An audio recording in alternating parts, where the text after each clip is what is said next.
How's it going, everybody? It's me, Shane. I'm here to give you another Mashle Magic and Muscles episode review. Today's episode of season 2 is episode 23, entitled Burnedead and the Origin of the Greatest Magic User.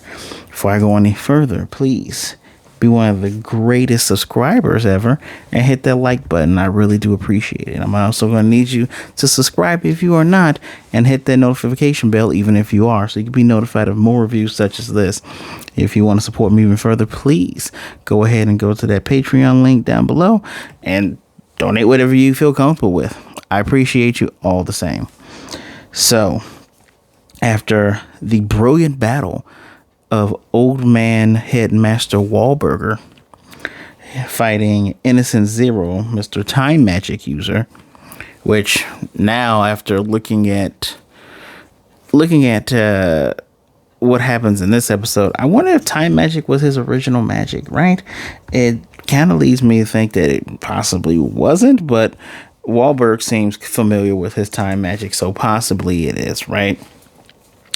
Remember, Mash had saved Walberg with a straight knee to the face of Innocent Zero, which I was looking at how it was animated. It was the outside knee hitting on the inside of the cheek. That's just, I don't know why I just noticed that. But the narrator is freaking hilarious because we open up with him going, "Mash, you're so awesome." But then remember, they're floating in the sky. Mash has no magic, so he's moving those legs super fast, and he goes, "Those legs are a bit, yeah." This action comedy is so good. And so basically for me, this episode's all about the fight. I mean, we can talk about Kōmoto telling Ryo going to go look for and save Walberg, which he does when Walberg eventually runs out of magic and falls from the sky. I'm still wondering, how are they staying up there? What spell is that? Because even Ryo uses a broom to get to him. So, okay. All right.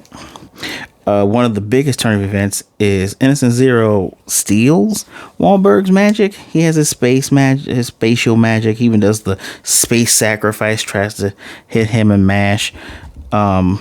But he also has Adam Jobs' darkness magic. So maybe it was the darkness magic that gave it to him. I don't know, right?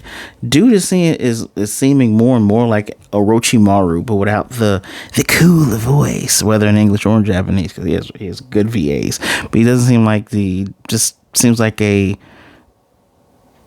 seems like a more mean Orochimaru, right? Especially what he says to Mash, but I'll get to that in a second. He uses a little dark bubble to try to steal his magic. Mash pulled out Walberg, thought he succeeded, but obviously he did not, and he had that ability.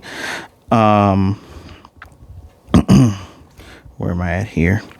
Now, initially, when Mash had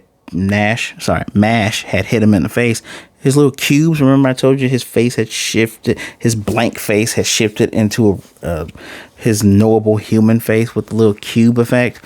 That happens again. And he's doing the whole, "Oh, come back to me, son." And then Mash is just like, essentially just like, "Nah, we not doing that," right? I do like when Walberg freaks out and it's like, "Mash, what are you doing here if he gets you?" And Mash is like, "I was taught to respect my elders." And Walberg is just shocked that he's treating him like any other old man that's out there, which is very, very funny.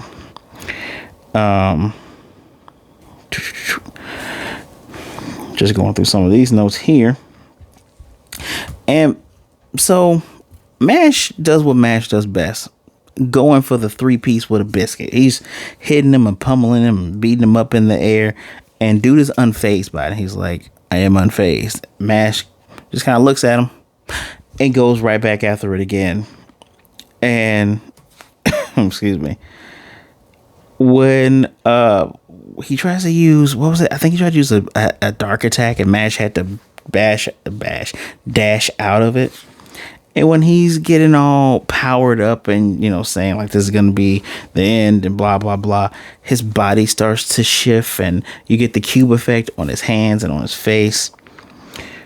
And while Mash has a goofy looking face, his freaking goofy face might just be the face he makes when he's in serious trouble. I don't know. But Walberg says his magical power is running beyond his physical capacity. That's the price of greedily seeking power. Because he thinks back to what Innocent Zero wants. He wants to be the perfect human, undying, beautiful, and powerful. You know, he wants to have a body that can hold all of that magic ability, and he needs Mash for that, because Mash is obviously in tip-top physical condition. I do find it's crazy, because he took that spatial magic. So I'm going to assume that everyone can learn this, you know, general spells and things like that if you have the magical aptitude. But a person's personal magic is something, I guess, that is just attuned for their body, their blood, their, I don't know, magic midichlorians, right? So this is why this man wants this perfect body. And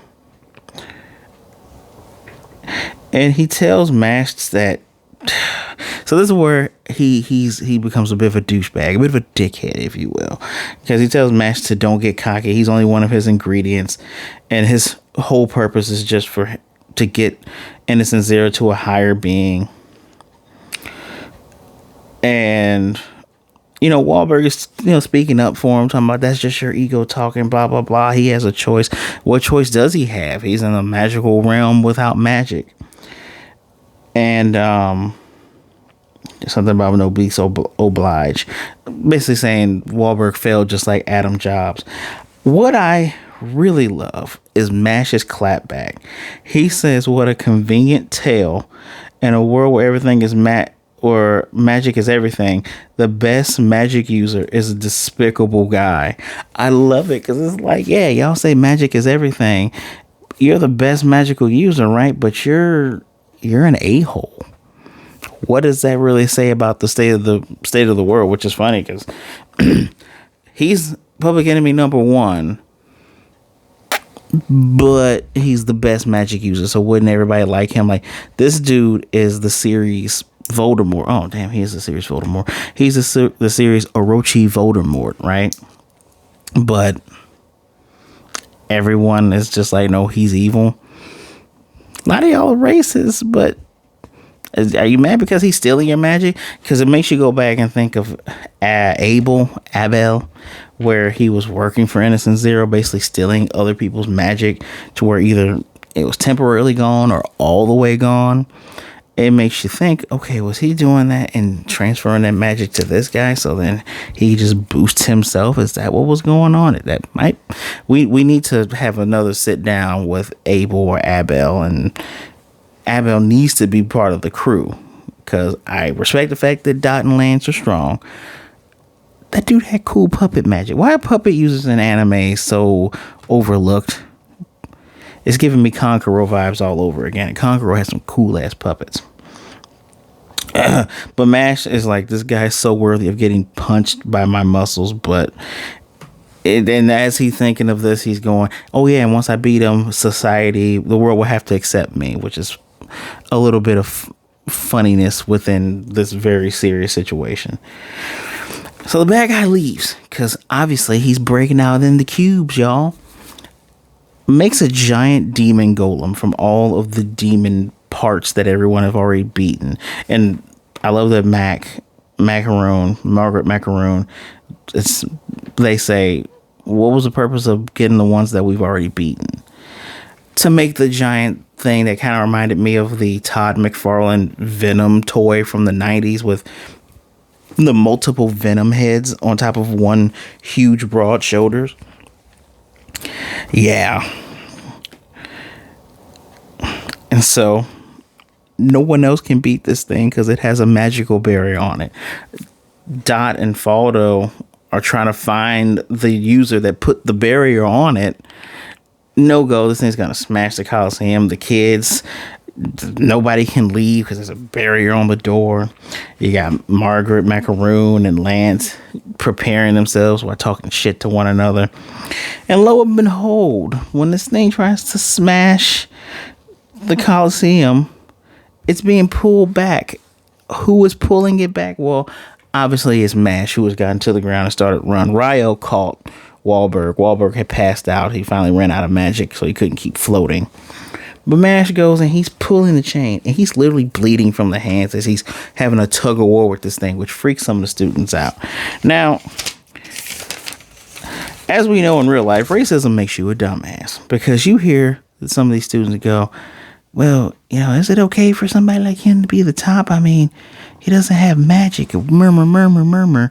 And I'm thinking to myself, this dude is stopping this giant demonic golem thing from killing you. Why is the first thing in your head, out of your mouth, is, well, he don't have magic though? Which is exactly, and it's kind of I don't want to say a juxtaposition. It's kind of like a reflection of what happened at the end of the first season, where like we saved this kid amongst other kids, which amongst our other classmates, and this guy wakes up and goes, you can't use magic. I just saved you, you dickhead. So now it's here like he's saving you and you're actively being an asshole. Well, the Adler dorms, aka possibly Gryffindor, but with an eagle, just an eagle. They're students, and I'm trying to remember if it's the guy who was same years as Rain. He kind of looked like him. A lot of these people look the same. Unless they're a main character, I can't tell them apart. But he starts going, does any of that matter? Like, he's doing all this for our sake. So all the Adler students start cheering him on, which starts the other sheep joining in and cheering him on. And like Lemon starts to join in, although Lemon was cheering already. She was looking for her hubby. And Finn is just in awe. And I need to find what Finn said. I gotta find what Finn said. Besides saying, I've seen you do a lot of things, and this is just the most ridiculous. Finn is astounded by this. He's like, Mash who was scolded, Mash who was expelled, Mash who was shunned over not having magic, and he's starting to overwrite the rules to the land where magic is everything. And much like with any friendship power, all these people cheering him on doesn't matter until Finn goes, Mash Gambare, yellow eyes glow, freaking tosses the thing like he's the Incredible Hulk over the mountain where it explodes. I didn't see it exploding. That wasn't part of my bingo card. I thought it would just, dissipate or melt. But no, it explodes. Everyone's happy. Everyone's cheering. Walberg wakes up in the infirmary, and Ryo tells him that Mash did it. And of course, Mash exemplifies noblesse oblige better than anyone else. And the next episode is going to be Mash Burnedead and his good friends. This is probably one of my faster reviews for this series because you need to watch a lot of it, especially the action parts where it's Mash kind of trying to keep Walberg from getting hit with his own attacks, also kneeing guy in the face twice. All of this makes for it. This isn't like super fantastic episode, but it's decent. It's not. This isn't middling for the series yet. Middling was kind of getting in the first season, where it's like fighting the bullies before you get to like the able stuff with the. What dorm is that? Starts with an L. With the Fang dorms, right? With the Fang group. This is pretty. This is okay. I give this it's a low 4, right? Not a regular 4, not a high 4. It's a low 4 because you get some of that. You get that juxtaposition. By all means, it's not. Is this average? Let's think this out right here. We got a little bit of time. It is a follow-up. We do get to hear Mash say some really cool one-liners, like he has been. Like him and Walberg have had the best clapbacks by far. See, everybody starts being bigots, and then the students that aren't bigots are like, hey, let's cheer him on. He's a good dude. Mash does a cool feat. It's a low 4. It's a low 4, but a high 3.5. Not the series average, but it's kind of like a transitional episode. I was looking forward to more of a battle, but this is really way too early for Mash to have to fight Innocent Zero. So I understand. This is why I'm leaning towards the 4, because I get it. You have to have a reason for your villain to leave. And the reason for your villain to leave is, well, he got greedy, wanted this other magic, took this other magic, and when he could have taken Mash instead of the other magic, his greed got the better of him. That's why I give it a 4 out of 5. I'm kind of interested in seeing if next week is the last episode, be episode 24. So if it's the last episode of this season or this part of the season, no, they didn't do 2 cores. They just did straight all the way through. Yeah, I'm interested in seeing how that ends up. If there's going to be a cliffhanger, or if it's going to be a nice little peaceful end and lead us into something else. Is the tournament over? I mean, Walberg is missing an arm, and like half his body is kind of magically burnt. I don't know how that's going to work out, but this is a low 4 out of 5 for me. Let me know what you think if you've seen the episode. If you haven't, go give it a watch.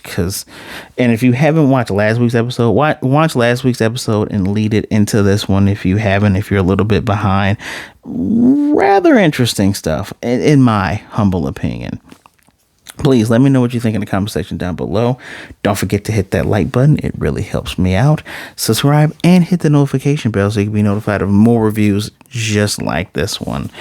Go Menasai. Please be good, be blessed. Wash those hands, drink some water. Be safe out there. Be good to yourselves, be good to others. Either way it goes, don't be a jerk, all right?